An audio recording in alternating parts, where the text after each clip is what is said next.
नमस्कार, आप देख रहे हैं जौनपुर टुडे और मैं हूं शुभम अग्रणी। साथियों, जैसा आप सभी ने भी पिछले दिनों एक घटना सुना होगा, बीभत्स घटना सुना होगा, और वो घटना था पश्चिम बंगाल का। पश्चिम बंगाल के एक मेडिकल कॉलेज में एक ट्रेनी महिला डॉक्टर के साथ इस तरह का कुकृत्य किया गया, जो कहीं न कहीं पूरी तरह से इंसानियत को शर्मसार करने वाला है। और यह घटना सिर्फ पश्चिम बंगाल ही नहीं, पूरे देश के दिल को झकझोर देने वाला घटना है। अभी आपने कुछ वर्षों पूर्व एक घटना सुना होगा, निर्भया कांड, जो दिल्ली में घटित हुआ था। उसके बाद एक घटना घटित हुआ था हैदराबाद में, और उसके बाद अब इस तरह का कुकृत्य घटना, विभत्स घटना जो है वह पश्चिम बंगाल से सामने आया है। और यह घटना इतना विभत्स है कि जिसके लिए कोई बोलना चाहे तो शब्द भी कम पड़ जाए। इस तरीके से घटना को अंजाम दिया गया है। और इस घटना के बाद से पूरे देश में विरोध हो रहा है। लोग मांग कर रहे हैं कि इस घटना में जो भी अपराधी हैं, आरोपी हैं, उनके ऊपर सख्त से सख्त कार्रवाई हो, और कार्रवाई ऐसी हो कि आने वाली 4 नस्लें भी उनकी याद करें कि इस घटना का क्या अंजाम होने वाला है। और खासतौर से अगर डॉक्टर डिपार्टमेंट्स की बात किया जाए, डॉक्टर समाज की बात किया जाए, तो डॉक्टर पूरे देश में डॉक्टर जो है वह विरोध प्रदर्शन कर रहे हैं और मांग कर रहे हैं कि इस तरह के कुकृत्य और विभत्स घटना को अंजाम देने वालों के साथ भी इस तरह का कुकृत्य किया जाए, जिससे कि उनको सबक मिले, और जो लोग इस तरह की मानसिकता रखते हैं उनको भी कहीं ना कहीं उनके अंदर डर का भावना बने कि ऐसी मानसिकता वालों के साथ भी ऐसा ही होगा जैसा आज हो रहा है। और आपको बता दें कि डॉक्टर समाज पूरे देश में कहीं हड़ताल कर रहा है, कहीं विरोध प्रदर्शन कर रहा है। अभी कल 24 घंटे का हड़ताल डॉक्टर्स के द्वारा किया गया था, और इस घटना को लेकर तमाम तरह की मांगे की जा रही हैं। उसके बाद सवाल एक ये भी खड़ा होता है कि इस घटना के होने के बाद पश्चिम बंगाल सरकार द्वारा इस घटना को बहुत ही गंभीरता से नहीं लिया गया। हालांकि सरकारी स्तर पर बताया जा रहा है कि फास्ट ट्रैक कोर्ट में इस घटना को चलाया जाएगा, सीबीआई जांच की बात कही जा रही है, और सुप्रीम कोर्ट ने भी अब स्वतः संज्ञान ले लिया है। इस तरह की बातें सामने आ रही है, लेकिन ये बातें आज आ रही हैं। घटना हुआ है 8 तारीख को, 8 अगस्त के बाद की यह घटना, 8 अगस्त की यह घटना है। और घटना के 10 दिन बाद आज इस तरह की बातें चल रही है कि फास्ट ट्रैक कोर्ट में चलेगा, सुप्रीम कोर्ट स्वतः संज्ञान ले रहा है, और उसके बाद सीबीआई को जांच सौंप दी गई है। इस तरह की घटनाएं, इस तरह की बातें अब सामने आ रही हैं। लेकिन सवाल यह है कि पश्चिम बंगाल सरकार को जब इस घटना के बारे में जानकारी मिली, तो पश्चिम बंगाल सरकार के द्वारा उन अपराधियों के साथ क्या किया गया।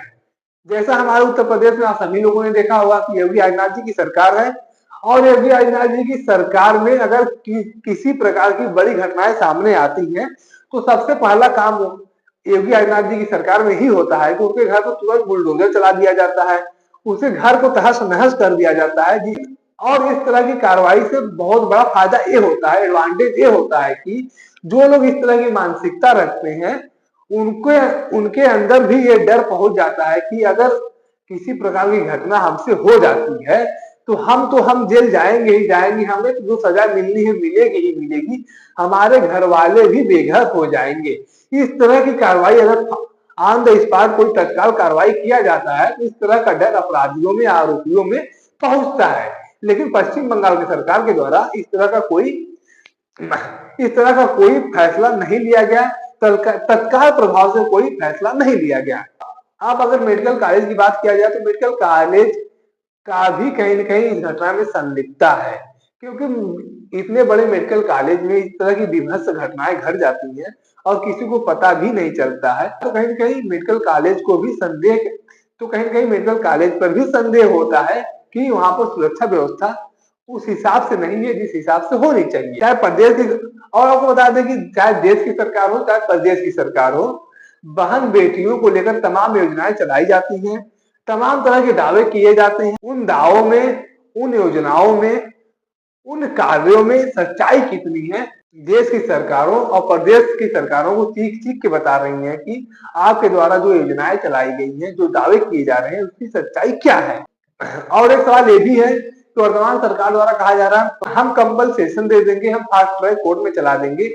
तो मेरा एक सवाल पश्चिम बंगाल सरकार से ये है कि क्या किसी बहन बेटी की कीमत, किसी के माँ बहन की कीमत क्या एक कंपनसेशन तक ही सीमित है? फास्ट ट्रैक कोर्ट में ही उस केस को चला देना ही सीमित है? क्या उनकी सुरक्षा बस इतनी है कि अगर उनके साथ कोई दुर्घटना हो जाए तो उनको, उनके परिवार को कंपनसेशन दे दिया जाए? क्या यही मानवता होती है, यही इंसानियत होती है? क्या पश्चिम बंगाल सरकार को ये नहीं चाहिए था कि जब यह घटना घटित हुआ, आरोपियों का फुटेज सीसीटीवी कैमरे में आया, लोग आरोपियों का नाम बताएं, तो क्या पश्चिम बंगाल सरकार की ये जिम्मेदारी नहीं बनती थी कि पश्चिम बंगाल सरकार तत्काल प्रभाव से कार्रवाई करे और आरोपियों के घर को बुलडोजर से ध्वस्त करे, या उस तरह की तत्काल जो कार्रवाई हो सकती थी उसे किया जाए? लेकिन ऐसा कोई पश्चिम बंगाल सरकार के द्वारा नहीं किया गया। और उसके बाद इस घटना के अंजाम के बाद मेडिकल कॉलेज से तोड़फोड़ की घटनाएं सामने आई।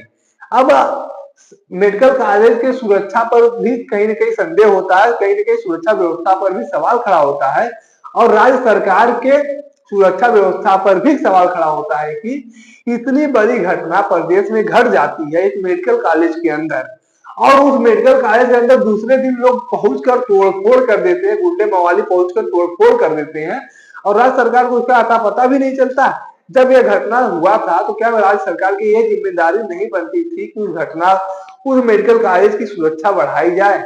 क्योंकि उनको इस बात को तो अंदेशा होना ही चाहिए कि जब इतना बड़ा घटना हुआ तो यहाँ पर भीड़ इकट्ठी होगी, लोग इकट्ठे होंगे और कहीं ना कहीं इसका गलत प्रभाव भी इसका गलत फायदा भी उठाया जा सकता है। तो क्या पश्चिम बंगाल सरकार को यह समझ में नहीं आया कि हम इस मेडिकल कॉलेज की सुरक्षा व्यवस्था को और पुख्ता करें? और एक सवाल ये भी खड़ा होता है कि क्या पश्चिम बंगाल सरकार अपराधियों के साथ खड़ी है?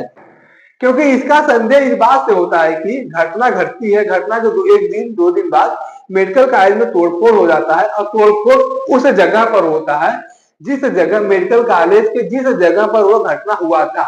तो कहीं ना कहीं यह सवाल खड़ा होता है कि मेडिकल कॉलेज इतना बड़ा, मेडिकल कॉलेज कोई छोटा एक दो रूम का हॉस्पिटल तो होता नहीं है, मेडिकल कॉलेज बहुत बृहद रूप में होता है, बड़े पैमाने पर होता है और तमाम तरह के उसमें हॉस्पिटल्स होते हैं, रूम्स होते हैं, हॉस्पिटल होते हैं, एडमिट रूम होता है, तमाम तरह की चीजें उसमें होती हैं।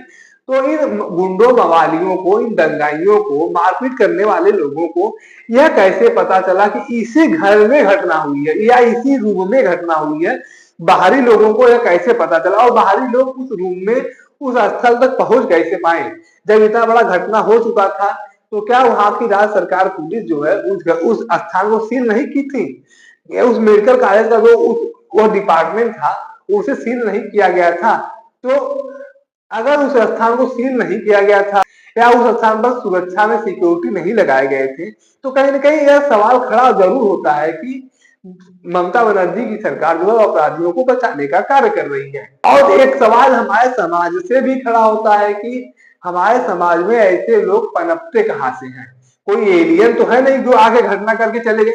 हमारे आपके किसी न किसी के रिश्तेदार ही होंगे, भाई भतीजे होंगे, हमारे मतलब हमारे और आपके ही समाज से जुड़े हुए लोग हैं जो इस घटना को अंजाम दिए हैं।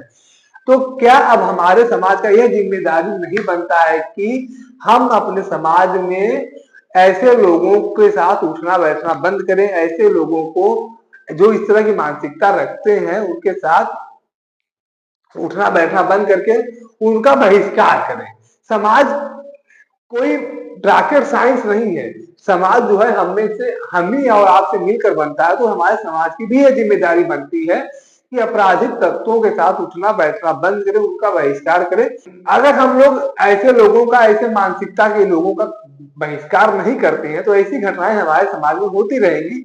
आज पश्चिम बंगाल में हुआ है, कल उत्तर प्रदेश में होगा, परसों बिहार में होगा, कभी असम में होगा, कभी उड़ीसा में होगा, कभी झारखंड में होगा। तो मतलब इस तरह की घटनाएं ऐसी चलती रहती हैं और कहीं ना कहीं सरकारों को भी इस तरह की घटनाओं को लेकर सचेत होने की जरूरत है और सुरक्षा व्यवस्था को और पुख्ता करने की जरूरत है।